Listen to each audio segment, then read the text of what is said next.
Good morning and welcome to the Aspen Chapel on the first summer Sunday of 2018. I'm Greg Anderson. I used to work here, and I'm very pleased to be able to fill in while our chaplain Nicholas Vesey is on holiday. I think that's what they say in England. Holiday in England with his family, and will be visiting his mother soon. And for those of you watching online, we welcome you as well. And I don't know if Nicholas is watching in England or not. What time would it be in England? 7, 8 hours ahead of us. Good evening, Nicholas. If you're watching, and we hope that everything is well. Is there anyone here for the first time? By chance? Maggie, there, great. Now, we want to have a special welcome, and she's got a bag for you there, a chapel bag. You can, right there, hold your hand up there again. It's always great to have people. And for those, anyone here been here for more than once? And we're very special. Thank you for you being here. And I do want you to take take a look at all the announcements on the back of the bulletin, but I'd like to highlight just a couple of them. Tuesday at 12:32 is the Ayurvedic workshop with Candace Clare. Tuesday at 5, I mentioned the multi-generational choir, because they're going to be rehearsing again at 5 to 6. And even if you haven't been in there, I think it's fine to come and join them. You don't have to be a professional singer to join this choir, but they have a lot of variety of a talent there in all the different ages. And so they're going to be singing next Sunday here, and we'll have the Aspen Noise will be featured next Sunday, along with our Rabbi Emily Siegel, who will be providing the message next Sunday. Tuesday at 7:39 is the Ecstatic Dance with Eliza Kane. Wednesday, there's a special insight service. Barbara Bloomsman will be leading, but they have a special guest, Daniel Love, and his Sacred Singing Bowls, which will be very meditative and relaxing. I encourage you for that. Thursday at 7:30 to 8:45 is Full Moon Breath Work with Eliza Kane again. And you need to pre-register for that. It's 7:30 to 8:45. And I was talking to Eliza about it, and I guess it's a really good thing, but let them know. You can contact the chapel office for any of that further information. There's so many activities going on, and that's what makes this chapel very, very special. I'm grateful that things are going so well. Ducky Derby, we used to sell, we're not selling tickets here, are we, Elaine? They're online, but go to duckyderby.com, and then you can special highlight the Aspen Chapel. And as I used to say a long time ago, if you do that with the chapel, you do have a much greater chance of winning the $10,000 by doing that. And another very unique thing coming up, a play, July 5th and 8th, Thursday and Sunday night at 7:30. It's an off-Broadway play, and I know our Tom Ward has seen this, and I believe he endorses it well. It's called The Christians, and I think it's about a relatively modern church or evangelical church that is confronted with a few issues and how they deal with that. And I know one of my favorite teachers, who's passed away now, Marcus Borg, said, in reality, in today's culture, probably over the last 30 or 40 years, there's really kind of he says there can be two types of Christians. Those that are more traditionalists and those that are more progressive, or those who are having an earlier paradigm and those who have a modern paradigm. It's always kind of a different mix, so it should be an interesting time. There's a flyer in the back, and I'm going to attend, and I think it should be. And there'll be a full choir here, made up of people from the churches in the area, and they'll be here, and you will be playing the congregation. So it should be a unique and good experience. And if you haven't signed up for the chapel newsletter, do let people know, or let Heather or the liaison know, and get on that list, because there's a lot of good information on there. This Sunday, Bo Persico will be speaking, and he's been a friend of mine for a long time. Bo got here back in 1895, so But Bo and I share a lot of common. He was at the mental health clinic here as well. He's a minister, a psychotherapist, a teacher. He's been teaching various courses along with, comparative religion and philosophy and a lot of other, not ethics, but what, logic.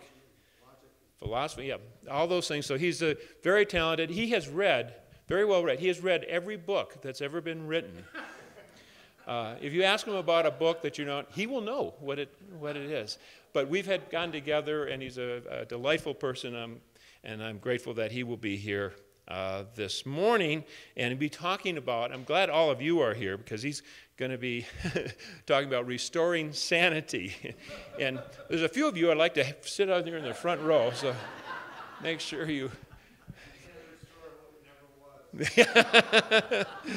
That's a statement coming from a person who's running our city of Aspen.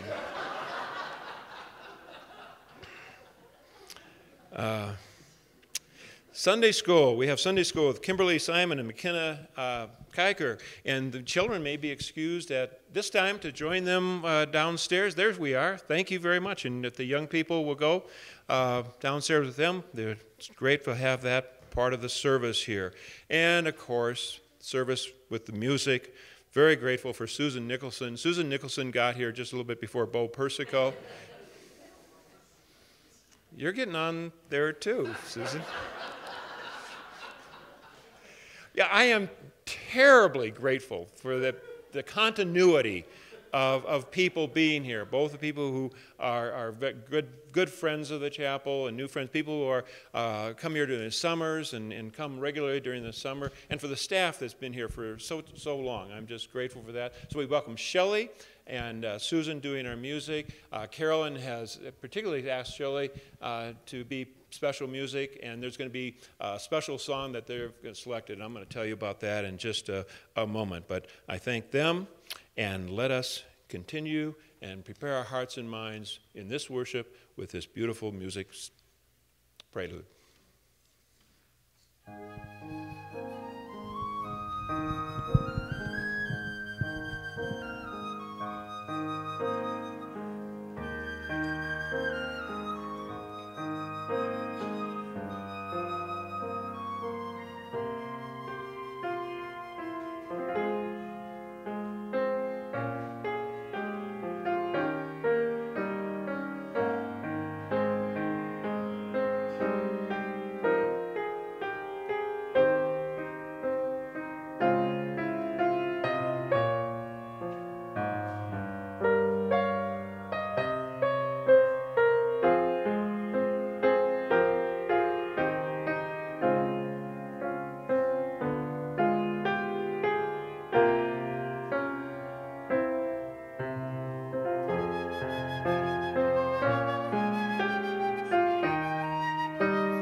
The theme that Nicholas has suggested for us or given to us this month is simply entitled Responding to Today's World, which can be pretty general, but at the same time it's very profound and key. How do we, as people of faith, respond to this day's world? What do we do?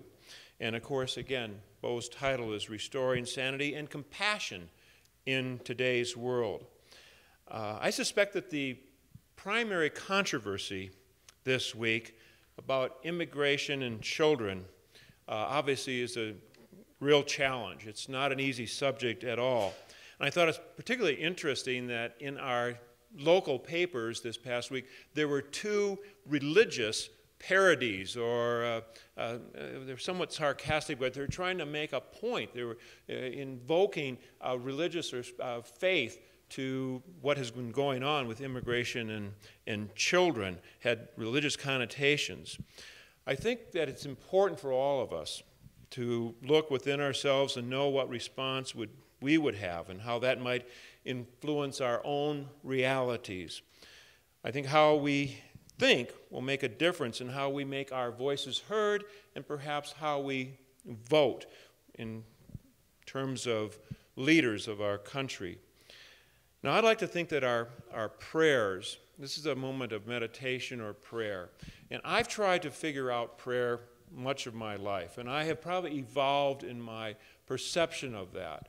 I am more inclined to have more of a meditation prayer.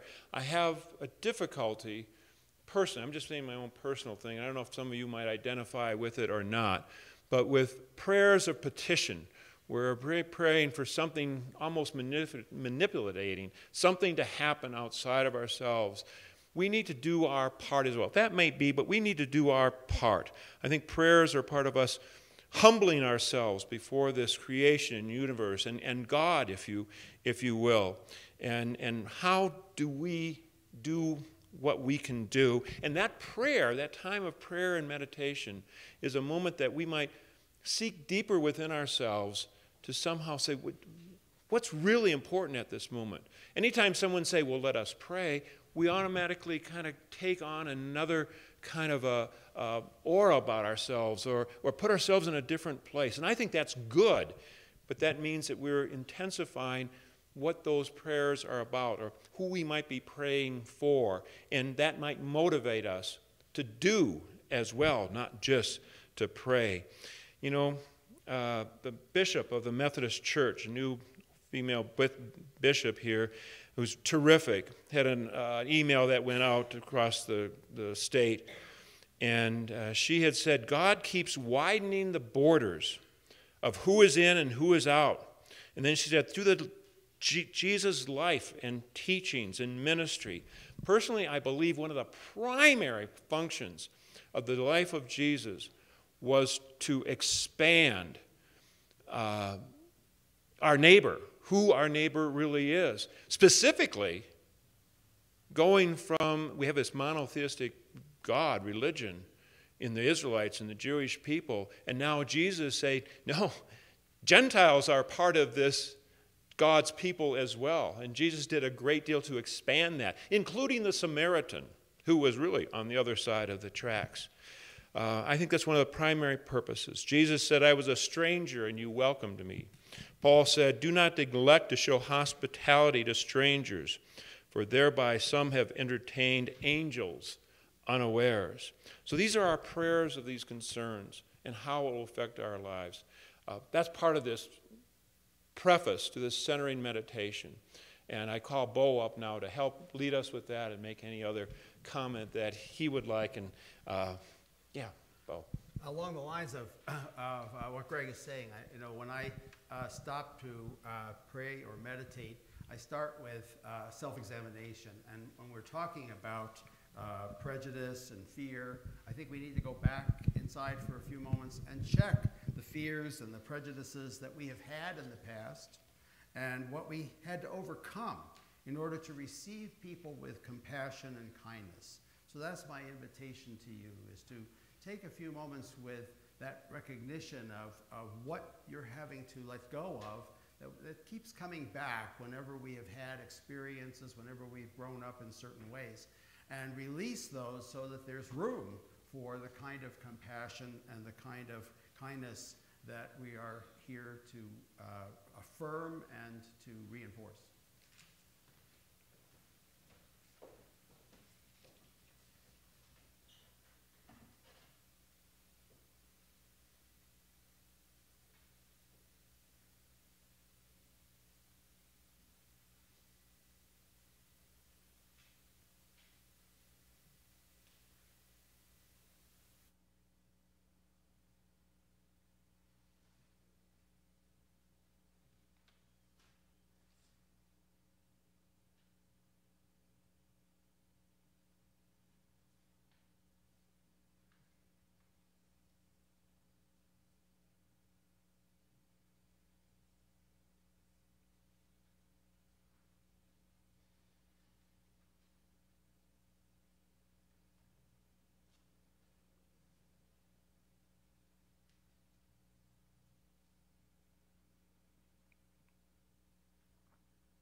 In this spirit of meditation, we lift up the names of Patricia Hill, Will Welch, Barbara Orcutt, Bill Archer, Father Joseph Boyle.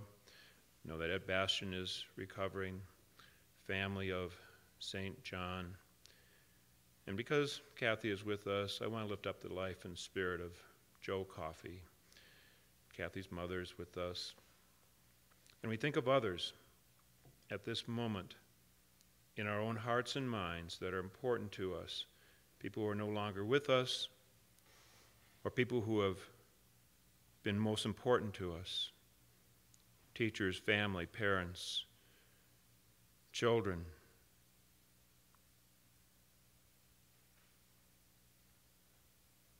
we be stewards of faith and love and hope to all whom we encounter, and be messengers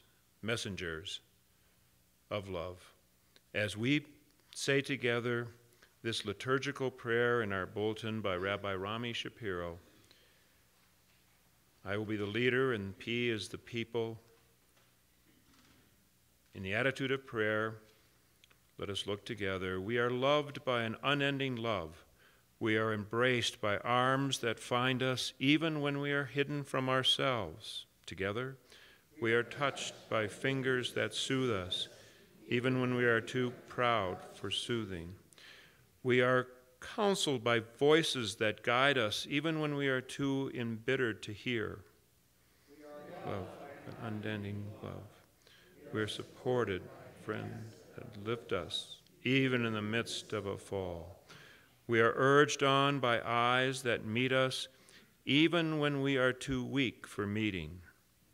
We are loved by an unending love, embraced, touched, soothed, and counseled. Ours are the arms, the fingers, the voices. Ours are the hands, the eyes, the self. We are loved by an unending love.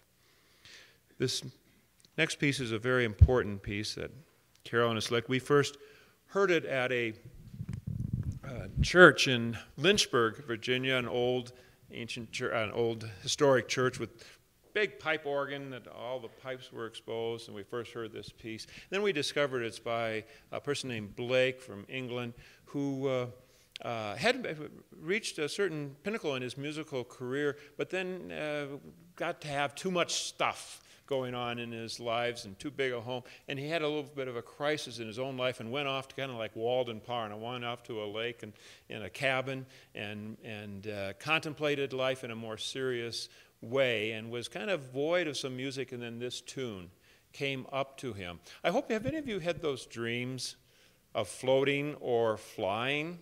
I hope you all nod your head. I have on a rare occasion, and it's a wonderful dream. So put yourself kind of back in that meditation and listen to this music by Shelley and Susan, and imagine the lightness of coming back to yourself and realizing that when you let go of an awful lot of things in life that are bogging you down, it feels like walking in the air.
In the Jewish meditation tradition, there are a number of manifestations of the eternal, and they are derived from the Bible.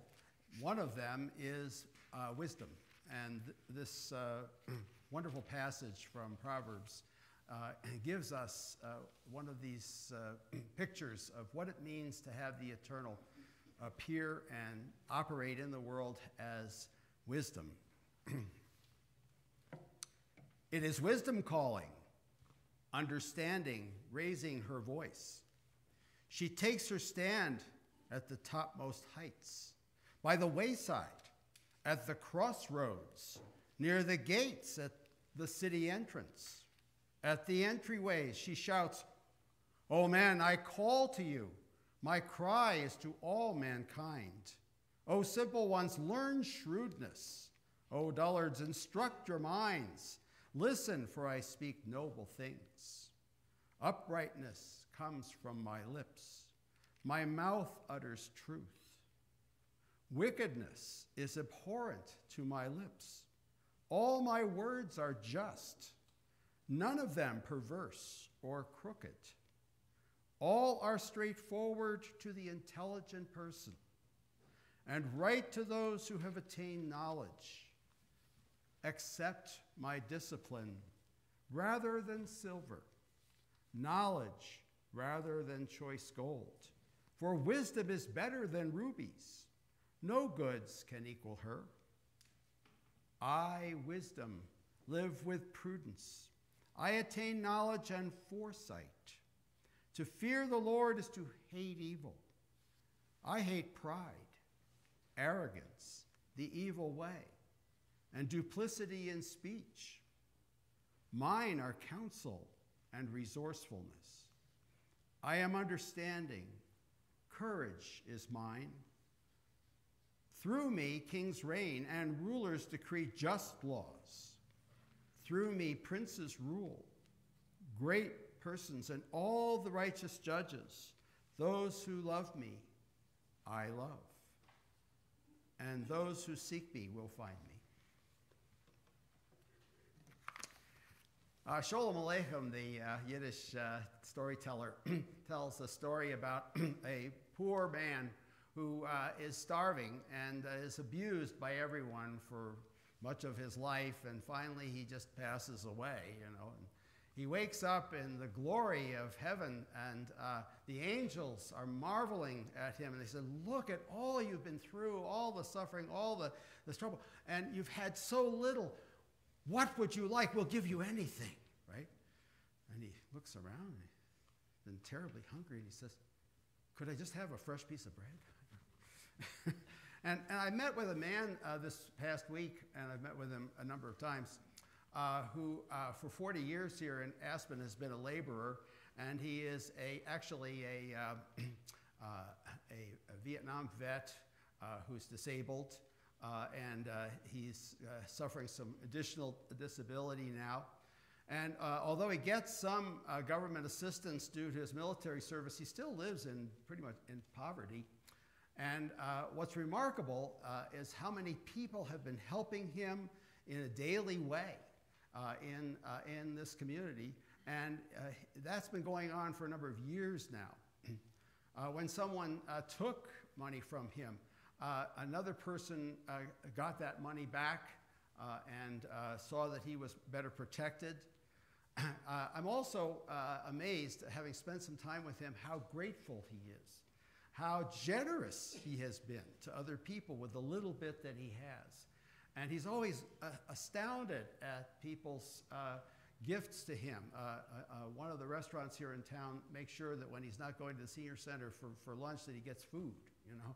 I mean, it's just been a beautiful tribute, and he marvels at it. He doesn't take it for granted.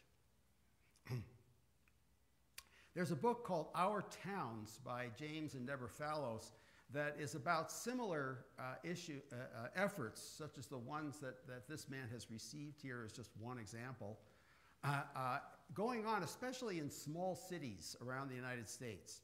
And in the book, they document local efforts to restore communities, to encourage visits and planned events in city centers or in town centers. What's interesting is that the successful people in these communities are expected to contribute to the common good, that they have developed a culture of that. And that some cities have boosted skills training and education on their own to help people get better jobs. And others have led successful efforts to build new enterprises, to get people successfully started in those enterprises. And that's very much what we see here at our best, isn't it, in this community. I know that there are people here, including someone who's here right now, who have helped elders with their taxes, myself included, and who have helped with computer skills through the library. I know that one of the examples in this book by the Fallows is of indoor places for families to take toddlers, young children, during the winter especially, not only so the children have some place to play with all the activities there, but also to share time with them. And when I work out down at the Carbondale Rec Center, I'm always delighted to see the very young children and their mothers, and sometimes their fathers as well, come for that exact thing, for a recreation time, especially in the winter that's indoors, so that not only the kids can play, but the people that are spending all their time often alone with their children are getting some time with each other as well. One of the things that this takes to have these communitarian efforts succeed is overcoming some of the prejudices that people have that keep them from reaching out to each other. And I'm very struck as a teacher at CMC for all these years. I've been teaching over 20 years now, some 20-something, I don't know. And you know, although we had more students in the past from Asia and from India and from a number of Muslim countries, we do have some of them still. We have a lot of Latinos, which is wonderful. And I find that a lot of my Anglo students are really learning from them about other people, other cultures, and overcoming some of their resistance, their prejudice, their misunderstanding, their ignorance about these cultures. In fact, I had a young man who was from the South, because people come from all over to come to CMC, and he had spent a year with us, and he had been in a respectful environment toward women, at least in terms of the way we talk. We always have to relearn those things, don't we, in this era? And also he had been struck by the fact that people were so open about sexual orientation. So he went back to his little community and he found he was having a real struggle, because he realized that every other word from some of his friends was either misogynist or homophobic. And having spent some time in my psychology class, he said, I guess there's a lot of insecurity about sexuality, isn't there? And, so I think people do get to overcome things, especially when they're one-on-one with each other. Otherwise, what happens is that we have these generalities about people, we never get to meet them, right? I know that that has especially been true in some of the classes I've taught where we've had Muslim students, and we only have a few of those right now. But it's been a real opportunity for people to confront their distortions about Muslims in general and actually meet one, you know, and spend a semester in discussions. And I teach wonderful subjects, you know, like philosophy and homosexuality and death and dying and this sort of thing. And it brings out all of the various aspects, you know, of our lives. So you can't really escape, you know. It really goes to where you're living, where you are. One of the early experiences I had that really helped me to develop that possibility, and I may have mentioned this when I spoke here a long time ago, was that I was a minister I was an assistant minister in a 80% black congregation in South Philadelphia in the late 60s. All right, we did absolutely marvelous things. You know, we got into all of these efforts, activism, marches. We were feeding people, getting them to stop eating dog food, for instance, and eat real food. You know, when they were poor, mobilizing all kinds of efforts, including a community school board and efforts to get people into their own housing. And what happened was that this was early on, really. What was meaning in the civil rights movement, so that we had a lot of people in suburban Lutheran congregations that had never met a black person, all right? And so what we did was we set up a program called Wellsprings, where we took our black church council members up to the church councils in these suburban white congregations, and we would spend a whole weekend constantly talking, eating together, praying together, discussing things together, and it was marvelous, the one-on-one relationships that we were able to develop in a weekend, all right? And then these people would come down, shaking in their boots sometimes, to Southwark, right, to South Philadelphia, and find out that it really wasn't so awful to actually visit a place that they had mostly avoided, and that there were some exciting and wonderful things happening, and a number of them got involved, all right, because they were really drawn in, by what it was like to actually get to know people one-on-one, and a lot of their stereotypes got blown away, right? Because a number of the people we took were actually successful business people. They were people who had the same concerns for their children as the people in the suburbs did. It was absolutely marvelous. And I've looked for that dimension wherever I've found myself. It's been wonderful to have any amount of that, because we're not going to really overcome xenophobia or our prejudices unless we do have some kind of one-on-one encounter. I mean, that's, if anything, that's why we want to welcome the migrants, right? We want to welcome some of the stranger, as it says in both the Old and New Testaments, right? That along with the orphans and the widows, we always welcome the stranger, and those are migrants, right? They're coming from other places. Unless you actually get to encounter them, you don't get to really appreciate them. We had a man who came to our house who was very skilled as a carpenter to work with us, and we were shocked when he wouldn't let us pay him. I said, "What's this?" He said, "Well, you guys are old." I said, "What do you mean we're old? We're going to pay you, I'm still working, And no, he said, "No, I have this respect for older people from this country that I come from, and I've got to do that, And so, of course, we had to go roundabout and sneaky ways to finally get some money to him and his family, at a holiday, just because it was just too much. He had put all these hours in, and I did convince him the next time he came to at least give him some money, but he wouldn't tell me how much to pay him. I mean, he still had that kind of feeling, I mean, I gained from that, That's beautiful to have someone's spirit be so rich and so rare in some ways, in this kind of context. We have lost some of that range of experience, and I think that the critics that are telling us that we get into a kind of echo chamber of those who are familiar and agree and are having the same experiences and the same culture or whatever, prevents us to some extent from having enough of these encounters. It was very revealing for me when I arrived in South Philadelphia that I was working with gang members. I kind of cringe now when I think of the things that I thought I could do safely with people who were about to fight each other. We did actually get the Fifth Street Gang to be transformed into a rock group, but I can't take credit for that because we had a team come from a university there in Philadelphia and work over a period of time with the Fifth Streeters, and they got really good. I mean, they did gigs all over the city, and they weren't fighting anymore with broken bottles at each other, So it was pretty scary stuff at first. Part of this prejudice comes from what Daniel Kahneman, the psychologist and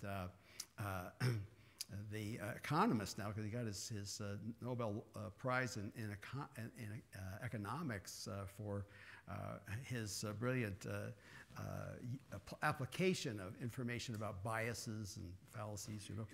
What he did was he identified what he calls my side bias. The fact that we are reluctant to give up our pictures of other people, our stereotypes, our conclusions, our attitudes. It's really along the lines of, on any topic, my mind's made up, don't confuse me with the facts, right? That generally, officially is called confirmation bias, because we get confirmed in our notions and we don't want to modify them. We look for things that confirm what we already believe and what we already think, rather than be challenged to see something differently. And I think that's what we need most if we're going to be able to overcome some of these stereotypes and conflicts. I've been excited by the challenge. I teach environmental ethics again in August, starting in August. And this is a tough era, because we're trying to not only teach environmental ethics, but practice it, and actually do some activism that's effective. And Frederick Rich, in his book, Getting to Green, has tried to help us see that there is a way to work with people without having to use all of the phrases like climate change and all the rest that turn them off, all right? That a lot of conservatives are really into conservation, all right? That if you are a hunter, if you're a rancher, if you are an outdoors person in any way, you want the environment to remain whole and protected and thrive, and you're willing to do something about that. And if somebody at least can be sensitive enough not to raise all kinds of issues that kind of interfere with your willingness to be part of that effort, there are things we can still do together. And the same thing is true. There have been a couple of excellent efforts to help us understand, how do we talk to science deniers? Our first prompting is to get angry, right, and want to be in their face and tell them that they're wrong and that they should accept the findings of careful research. But when we do that, obviously they are entrenched. They want to confirm their opinion rather than change in any way. So the suggestion has been that when we're dealing with real situations, especially with environmental change, that we look to the opportunities for people who are involved in solar or wind power to earn money and gain skills and be part of the solution, without having to name, some term that they're really that's really a barrier for them to being able to cooperate and work with those programs. And there has been some success in doing exactly that. Skills training. We have people that are going to lose jobs. No matter what people are told about the future of coal, the future of coal is not lots of jobs, all right? And people who have been working in that industry are definitely needing to continue their education, to add to their skill set so that they can get well-paying jobs in other ways. These are efforts that most people will support. There are financial impacts of sea level rise. And this was a really interesting thing. I was sent by the court to do an investigation down in Georgia. Right? I had to stay with this very conservative family, and it was quite interesting to spend time with them. And when I mentioned sea level rise, oh no, we don't use that phrase here. Even though the sea level is rising in that part of Georgia and people are suffering from it, right? We don't talk about that, right? But and he was knowledgeable enough to know that there actually are efforts underway in his part of Georgia to try to ameliorate the situation, address the situation, cope with the situation, and that if you don't talk about this ideologically, there will be some cooperation in doing something, right? And that's really what we're looking for. I mean, yes, we can talk about ideology. We can talk about the fact that for many fundamentalists, you know, God alone changes the world, and so you shouldn't be messing with campaigns that are supposed to change what God is already doing or something like that. You know, I mean, they have their own rationale, but if you don't touch that and you simply go to what's actually happening, something can be changed. Now, the beauty to me of this passage that I read, and the other passages in the 8th and 9th chapters of Proverbs, is that wisdom is part of nature. That when we encounter wisdom, we're encountering the world as it is. That there is something profound happening from the beginning of time in this passage that is manifesting over and over again and inviting us to be part of it. I love this one book, which I know is a little hard for a lot of people to read because it's by a Nobel laureate physicist, Frank Wilczek, but it's called A Beautiful Question. And over again, in an absolutely stunning way, he shows us how much the natural world that is studied by science is a place of wonder and awe, of constant revelation of things that blow our mind, you know, that require us to lay aside some of our notions in order to receive something which we'll only barely comprehend, right? But which, if you have any interest at all in the world, will intrigue you, right? And he mentions other scientists like Niels Bohr, you know, who were very receptive to concepts like yin and yang or whatever, just as symbols of how complex and how interrelated different forces and factors are in nature. And that's what this passage is really inviting us to do. You know, when I tell my philosophy students that Spinoza, who started out as a Jewish philosopher, and when he was rejected by his own Jewish community because they were afraid he was upsetting the Christians too much, right? He went to actually some Christians who were quite willing to deal with his unorthodox approach to things. Even changed his name from Baruch Spinoza to Benedict, all right, because that was the Latin Christian name, you know. So he tried very hard to work with both in order to continue his investigations into nature as a manifestation of the eternal. It's like that other term in the Bible that is used in Jewish mystical practice, Shekinah, the presence of God in the world, the active, moving presence of the divine in our lives and in our world. And that's a remarkable witness.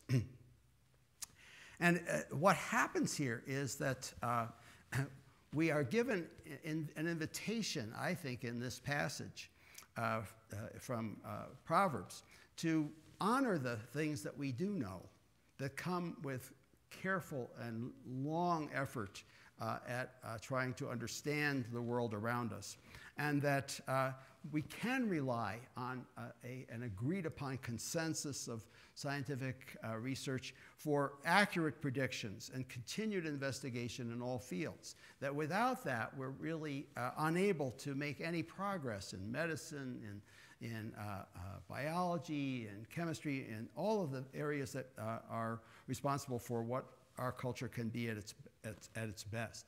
When we sacrifice truth-telling to ideology, we're jeopardizing our own well-being and that of our descendants. We know this. But it is not easy because there will continually be something new.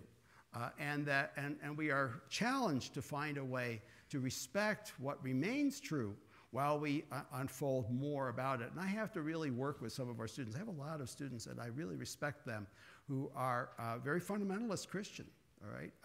They come from those backgrounds, more than you might think right now. It's rich to find ways to interact with them that don't raise the red flags and the barriers, and you know, where they can't really take anything in, but where they can be receptive to the richness of the divine working in nature and through nature, and that what science is giving us is really a closeness to the understanding of the divine, not just to something that they fear is going to deny their faith. I'm quite delighted with some other things about this marvelous set of passages here. There is a kind of critical capacity for rationality in our species that is celebrated as part of wisdom. We're called to be the best that we can be rationally, and to let go of our arrogance and folly. To be lovers of wisdom, we have to proceed carefully not to fall into the same holes as the deceivers, right? That it's so easy for us to overstate our case, right? Or to not do the hard work that is required. I know every time I prepare anything in philosophy or any of these courses, I have to be very, very careful in how I go about it so that I'm being honest about what we don't know about. I mean, like Socrates, right? I'm wise only to the extent that I know that I don't know and what I don't know, right?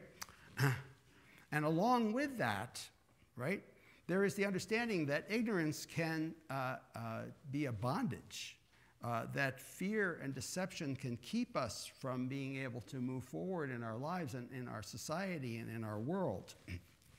Jesus said that we will know the truth and the truth will make us free.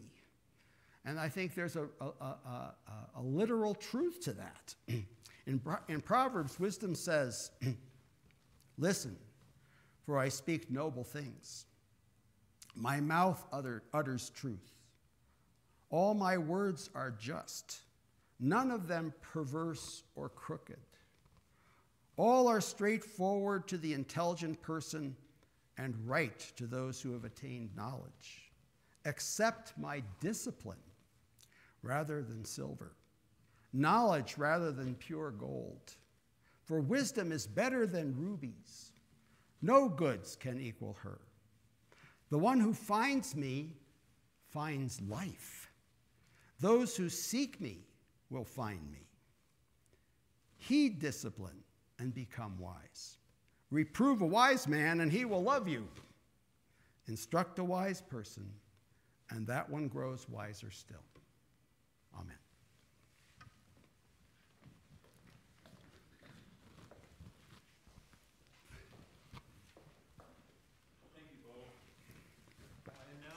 We have this time, along with this great meditation of music.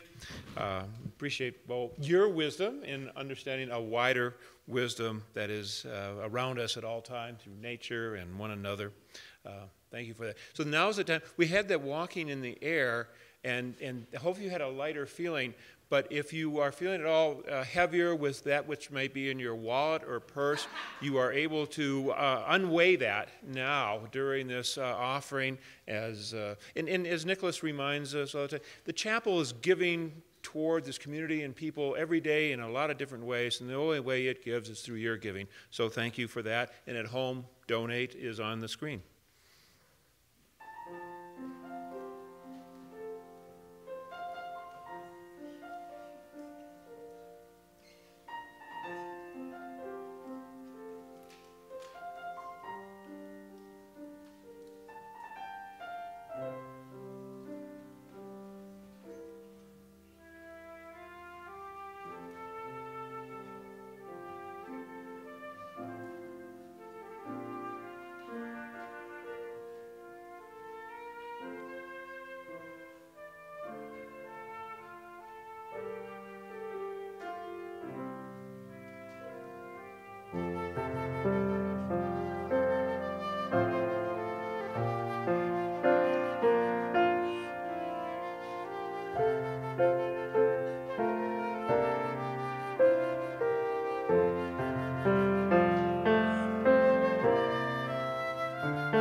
Please join us downstairs for the reception.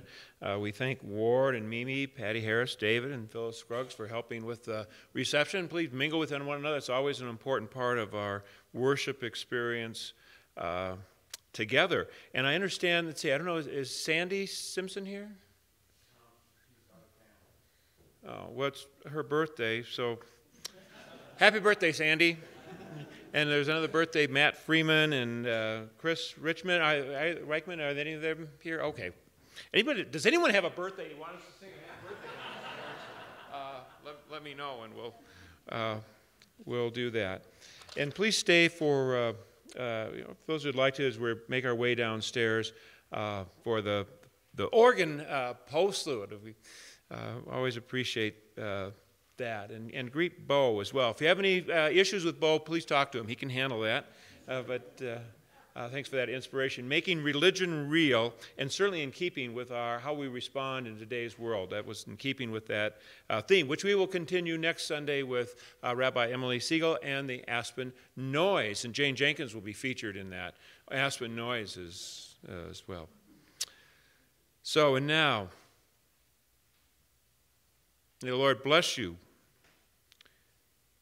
and keep you in your labor, in your leisure, in your resting, in your rising, in your losses, in your laughter, in your study, in your silence, in your going out and your coming in, until that day that there is no dawning or no sunset, and only that peace which passes all understanding. Go in peace. Amen.